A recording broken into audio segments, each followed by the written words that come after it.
Hey folks, it's Nate. Thanks for joining me at the art table again today. I'm back bringing you another look at One Piece, the live action versus the manga.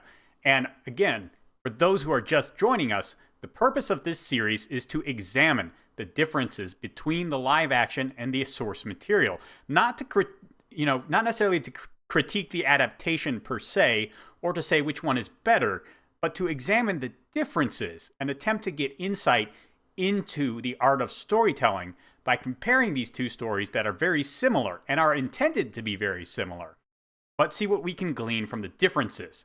Because this kind of comparison, I have found, as I examine storytelling, is one of the best ways to see the consequences of certain decisions in a narrative and the way people react to them.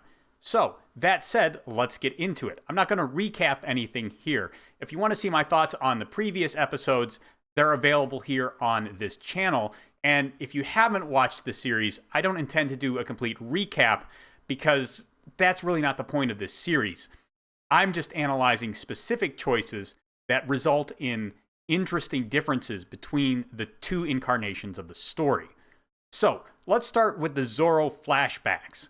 These are pretty much the same as they are in the original source material. Lines are a little bit different, the duels between Kuina and Zoro are a little bit longer, actually a lot longer in some cases, certainly more elaborate than what you can get onto 2 or 3 pages of a manga.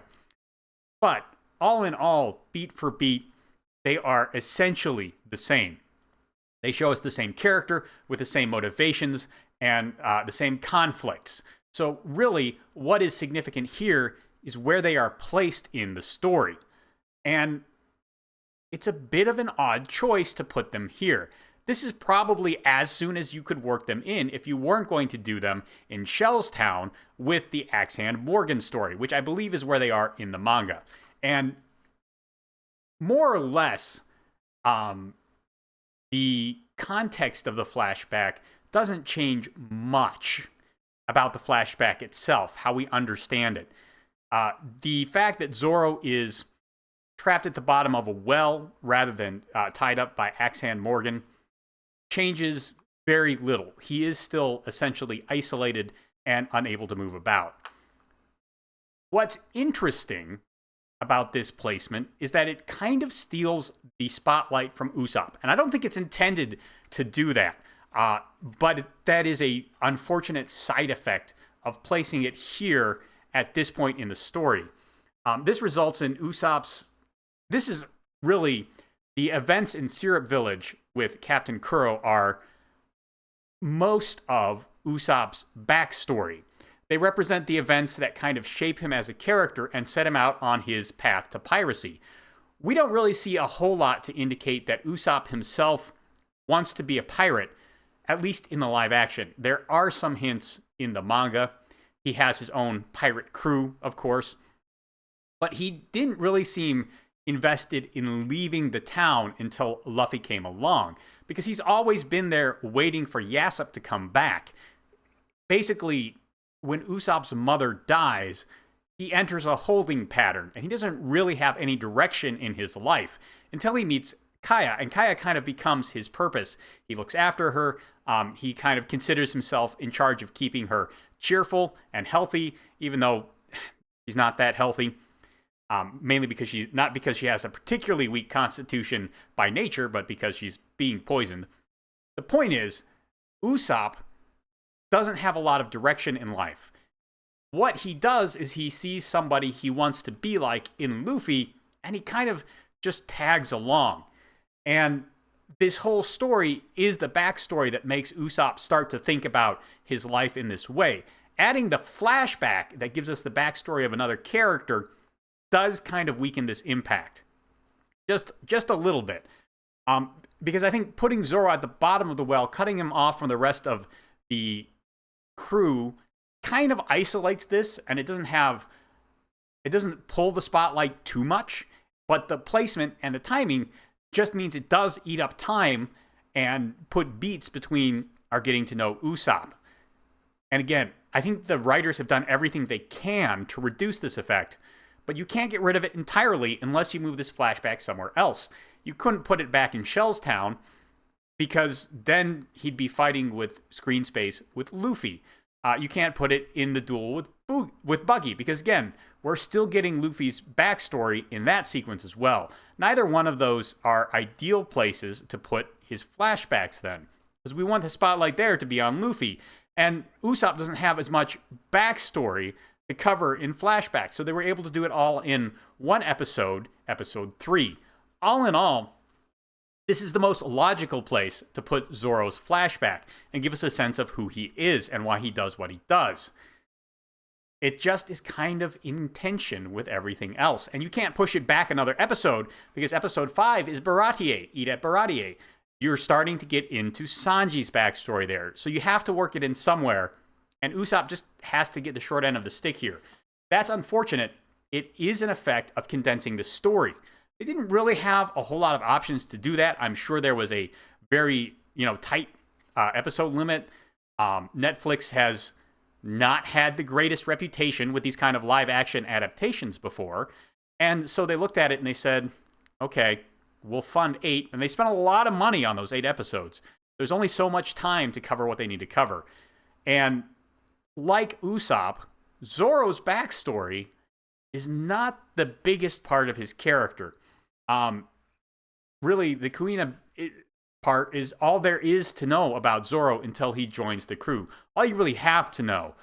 He was a pirate hunter for a while, but even 1,000+ chapters into it, his pirate hunter background is not that important to understanding him.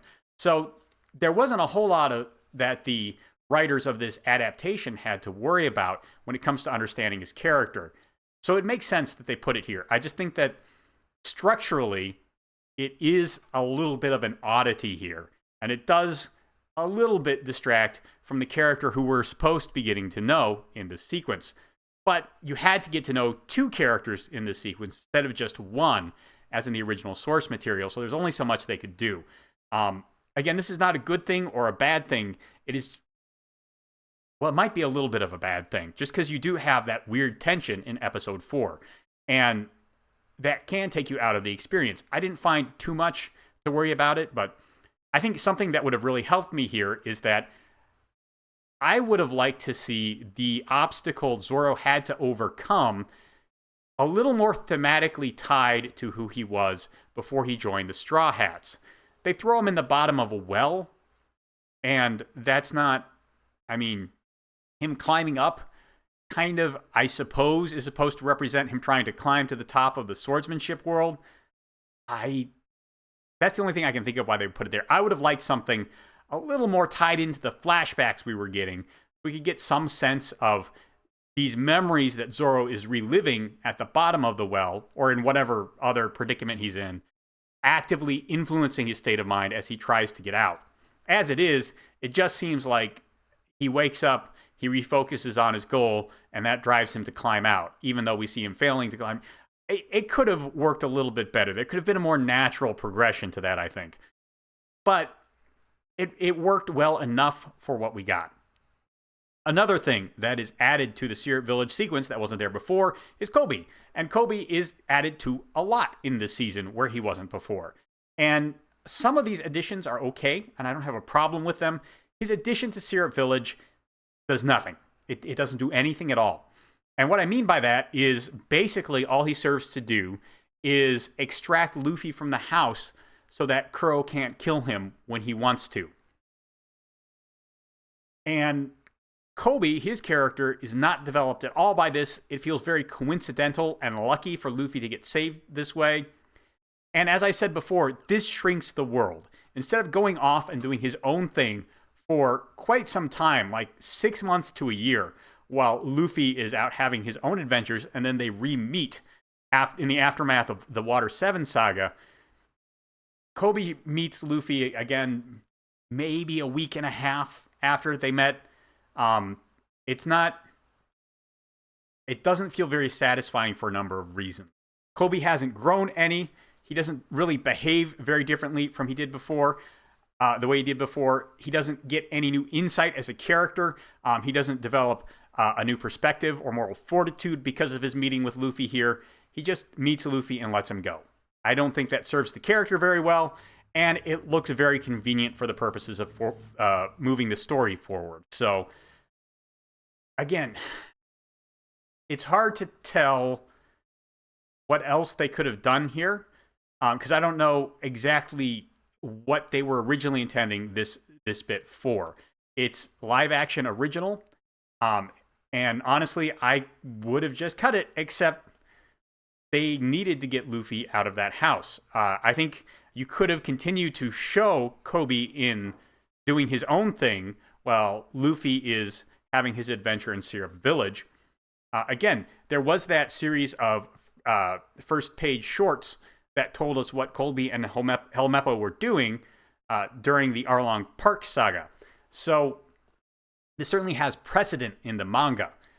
But by bringing them back together again, you shrink the world, and there's opportunity for interesting character insight, but we don't get any of it in this sequence. It's a wasted opportunity, and I don't like what it does for the world of One Piece. It makes what is supposed to be a big and expansive, ocean-filled world feel very small and intimate, and that's kind of unfortunate. Kaya and Usopp in this episode they're emphasized, but they're not as emphasized as they were in some other versions in the previous episode, I should say. But they are kept together, and that's important because it strengthens the characters in, especially in their relationship to each other, because we just get to see them together more than we do in the manga. It also avoids a trope I really dislike, where Kaya just assumes, she misunderstands Usopp's intentions, and they are separated for a while, and there's a bunch of, needless teen drama. This is a teen series, of course, and teen drama has its place there. But this particular trope is tired, it's overused, and it just shows people who are supposed to know and trust each other not doing either of those things. And those are major character traits that define Kaya and Usopp's relationship. So I'm glad that, it's understandable that Kaya has this initial shock and disbelief of what Usopp tells her. And it's nice that we don't have a prolonged sequence of out-of-character interactions where they are kind of emotionally at odds and wrestling with angst. And there wasn't a whole lot of that in the manga either, but there was enough that I found it a little bit eye-rolling. And all in all, I prefer this development of their characters, but it does have some consequences we're going to get to in a second. One of them, well, let's talk a little bit about Kuro first. His plan is different, considerably different in the two versions of this story. In the manga, Kuro plans to have his Black Cat pirates show up and invade Syrup Village. And they're going to kill a whole bunch of people in the village, they're going to plunder it, and Akaya's just going to turn up dead. But secretly, during the raid, the old first mate, current captain of the Black Cat pirates, 1-2 Django, is supposed to hypnotize Kaya, and she will write a will that leaves her fortune to Kuro in his cover identity as the butler, Kalidor. This is a decent plan. It certainly has a lot going for it. The biggest one being that it is a very believable outcome of a pirate raid to have the wealthiest person in the village get killed, because pirates are going to go to the place where there's the most money, and they're probably going to do the most damage there. It has the downside of being a little bit more complicated than it needs to be, in that it introduces a bunch of points of failure. In any kind of chaotic environment like a pirate raid, all kinds of things can go wrong. A good planner tries to cut down on variables, so having, what you want to do happen under the cover of such a chaotic situation, that can be a plan, but it's not necessarily the best one.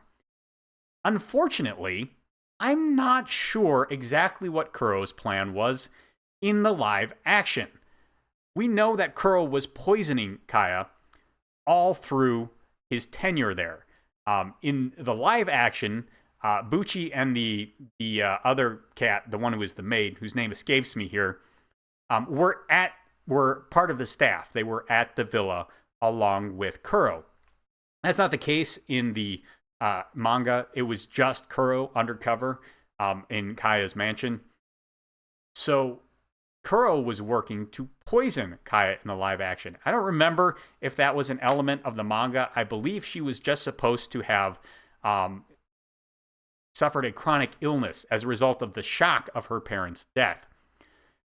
And this poison plan, it makes a lot of sense. You know, you just slowly poison her. She gets more and more sickly. And when she reaches age, you can just up the dosage of the poison and kill her. But that's not what we actually see them do. Instead, we get a sequence where Kuro locks down the house and then chases her through the house. It's not clear if that was what he had always intended to do, or if he had actually intended to poison her, and the addition of the Straw Hat Pirates on the verge of her coming of age just disrupted all of his plans. I lean towards the second outcome, that he's taking matters into his own hands because he's worried about getting found out. But it does seem to make him look like less of a master planner, because this plan either doesn't work or goes off the rails. It just feels very haphazard for a character who's supposed to be a master planner. But it does result in what I think is a slightly more interesting final battle for this confrontation. In the manga, the Black Hat Pirates and the Straw Hat Pirates fight in a ravine, and the Black Hat Pirates land at the bottom of the marine. Usopp comes up with some neat booby traps for the canyon itself, and then of course Zoro and Luffy are there to help fight. Nami is there as well, but she's not a big fighter, especially in the manga. She's not quite as adept. I mean, she has the staff and she can fight with it, but like I said in the first episode review, she is stronger than your average foot soldier, but she's really not the level of an elite officer. She kind of hangs in this weird ambiguous zone in between, those two levels, and she's not equipped to fight people like Bucci or Django when they get really serious. So both sides have better plans in the manga, it looks like. Whereas in the live action, they both seem to be just reacting to each other in real time a bit more. It's less of a meeting of decent, cunning plans, and it's more a meeting of people who had an idea of what they wanted to happen, but are just sort of making it up as they go along, now that they've actually run into the enemy. That's okay, but for a character who's supposed to be about making plans, Captain Kuro, it just kind of lessens the impact of him. He doesn't seem like quite the mastermind he's supposed to be. Maybe that's okay. He is an East Blue pirate. He's not a Grand Line pirate. His reputation is perhaps overblown. All of the big name pirates that we actually see are revealed to be pretty minor deals compared to the really dangerous people like Mihawk or Garp. So maybe it's okay that these East Blue pirates don't feel like the most elite, dangerous pirates out there. But Kuro definitely had a little more menace to him in the manga, I think, than in the live action. In either version, he is actually a little bit of a stuffed shirt. He's a little bit too serious for his own good. I think he buys his hype a little bit too much. And I like that you do get that sense of the character regardless of the circumstances. Setting the final battle in a locked house rather than a canyon changes the dynamics in several ways. Some good, some bad. Let's start with what I think is the biggest thing that's lost. And I kind of hinted at it already.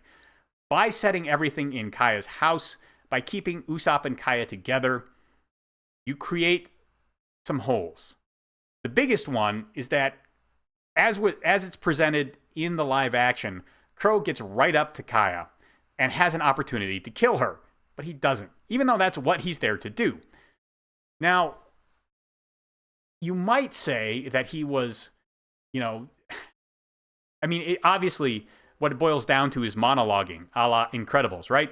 He's the villain, he's reached his moment, his one crowning achievement, and he has to stop and speechify and intimidate the good guys and all that other stuff. There's not really a great reason for it. And some of the other things that happens here, there are opportunities for people to actively foil what he's trying to do. Like, he doesn't go after Kaya when Luffy shows up because Luffy is somebody who can match him, and he recognizes that instinctively, if not intellectually, possibly intellectually. We don't get a lot of hints towards that. But he recognizes that he can't carelessly move to kill Kaya when Luffy is there. But Luffy isn't there when he first corners Kaya. Instead, it's just Nami and Usopp. So why doesn't he kill her? Well, it's because he's not that competent of an assassin or a pirate, really. That's what it boils down to, because if he was a competent one, he would have just taken the kill shot. And that damages his character a little bit more. Again, he is an East Blue pirate, but he's portrayed as a pretty ruthless one. And that is, it's harder to take him seriously as a ruthless pirate when he gets in this win position and then he doesn't exploit it. It only happens once, but it wouldn't have had to happen at all if we hadn't created this locked room scenario where no one can get away from him. Instead, in the manga, when he goes down to give his pirates, the last few instructions they need to flawlessly carry out his plan, because that's who he is. He's the guy who makes flawless plans. His ego is very tied up in that. So, of course, he's going to go down and give his subordinates the final instructions they need to know the last details that he's been working on. He instead winds up away from Kaya, and he's never in reach of her again. After that point, Usopp and the Straw Hats are always between him and his quarry. So, there are fewer opportunities, in fact, there are no opportunities, for him to actually get what he wants in a single move. And we don't have that problem with the way the manga story is constructed. It just doesn't exist because the venue was changed. And I understand why the storytellers would want this different venue. It's cheaper. It gives some opportunities for much better stunt choreography. It's much more visually impressive as well. Like the canyon, very boring place to look at. Probably easy to draw, though. The house, well, you already have the house set. I bet they spent a lot of money on that set. It's a really nice set. And having the fight take place there is visually interesting. It's exciting. It gives you a lot of opportunities for flips and climbing up and jumping off stairs and all this other stuff. But it does have the unfortunate side effect of locking Kuro in very close proximity to what he wants to get. And he does get in reach of it once, and he should have taken it if his character was what we're told it is. He doesn't, which is a plot hole. Pure and simple. It should have happened. Only plot armor prevented it from happening. That's unfortunate. It could have been written around. I think even inside of the house, you could have done that. Another consequence of putting the battle inside the house is that we don't get to see Usopp's signature fighting style. What is his signature fighting style? Well, he's a sniper. He likes to attack from a long range, from far away, not from close by. When you're locked in a house of bedrooms and long hallways, and the biggest room is the dining room that's maybe 20 feet by 30 feet, you can't snipe in that kind of environment. When we first see Usopp fighting the Black Cat pirates, he has things like slicks of oil that prevent them from getting close to him. He's at the top of a ravine. He runs through a forest. He does a lot of running away and shooting at people, and when they get close, he runs away again, because Usopp is a coward, but he is a dead shot with his slingshot. So, the environment he's put in, and also the lack of, throwaway mook pirates, because we only have 3 of the Black Cat pirates instead of an entire crew, all of these changes take away opportunities for Usopp to do his thing.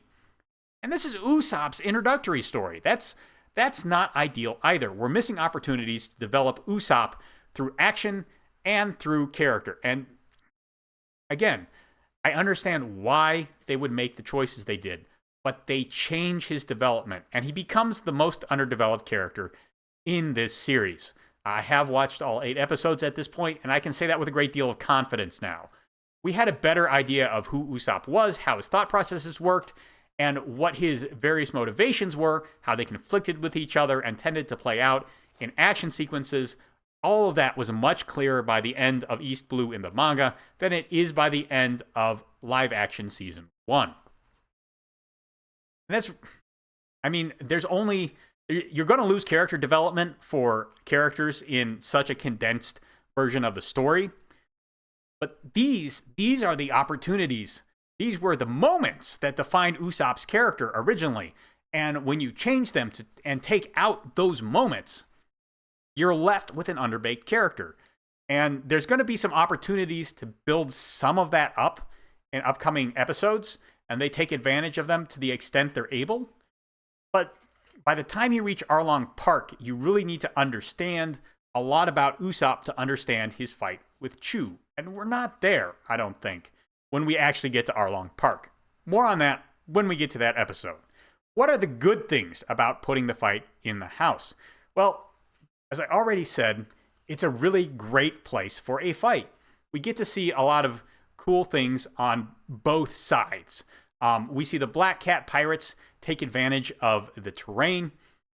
In particular, Kuro cutting through walls and doing the chase sequence really builds him up as something scary, even if not necessarily as a brilliant tactician.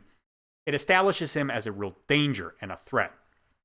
Also, the Zoro losing his sword, the Wado Ichimonji, the one that is tied back to Kuina, and then having to fight to get it back and take advantage of the house to do that before he actually defeats his enemies, does a good job of showing the kinds of priorities Zoro has in his fight. He's not just here to win. He's here to establish himself as the best swordsman, not just in the world, but in this fight in particular. And that's pretty much always the case. He wants to be the best swordsman in the world, and that means he does have to prove himself not just the superior fighter, but the superior swordsman anytime he encounters someone with a sword. And, you know, it's hard to make the case that you're the better swordsman when somebody steals your sword and gets away with it. So Zoro getting his sword back and then winning the fight, that is a nice, very subtle bit of characterization for him in this fight. It also ties back to what we learn about his backstory in this episode. All in all, I like that. As a construction of the story in and of itself, it's very elegant. I already said what I think about having his backstory in tension with Usopp's here, so let's just move on. The end of the story is interesting as well, because Straw Hats get the going merry, they load up, they set sail, and they immediately run into Garp. And they fast forward the reveal of Garp as Luffy's grandfather from the end of Water 7 to this moment. And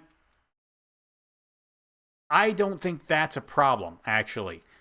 It presents a new wrinkle, a new opportunity for the Straw Hats to interact with each other in character and to bond over a new discovery. I think the only issue I have with this is it continues to put Colby and Garp in proximity of Luffy at a time when they really should be off doing their own thing and expanding the feel of the world. That's a criticism I've made often enough.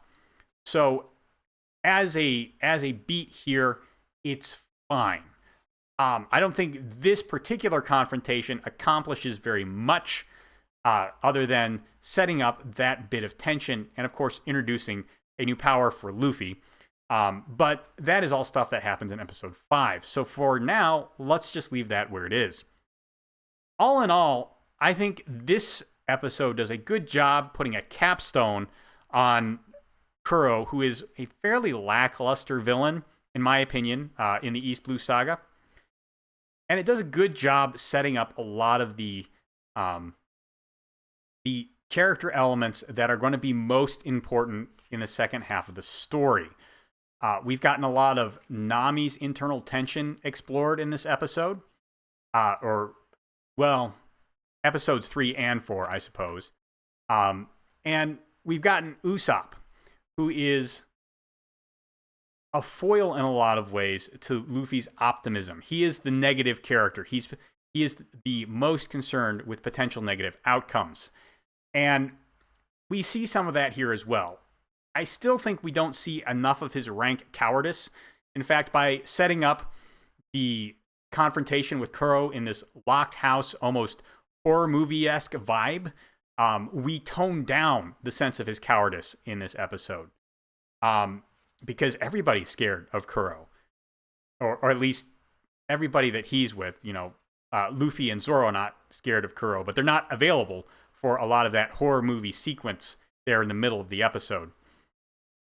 So that's actually, now that I think about it, that's another negative of going with the locked house construction rather than the canyon construction, where we can see Usopp repeatedly running away, not just because people are getting close to him and he can't use his skills as well as he did before, but because he's a coward. That is an important part of his characterization. So, all in all, I think this is a fine episode. It ends an important act in the Straw Hat saga. It gets them their boat, but there's a lot of stuff here that happens. It feels like it's just kind of thrown together to make a weird mix of things. You have the Garp and Colby storyline. You have Zoro's flashbacks. I think that perhaps it would have been best to try and tighten up Syrup Village to a single episode and have those other things spread out in preceding episodes, or perhaps in a later episode. There's certainly room to unpack more of Orange Town, I think, and have less emphasis on Syrup Village. Those are just my thoughts on it. I think they did, again, a really good job adapting this and serving all the various needs they needed to serve in order to move the story forward. I just would have liked it if the structure here was a little bit more sound and a little less jumbled. But those are just my thoughts. Let me know what you think down in the comments below. There's a like button and a subscribe button down there. You can use those as you see fit, and I'll talk to you later.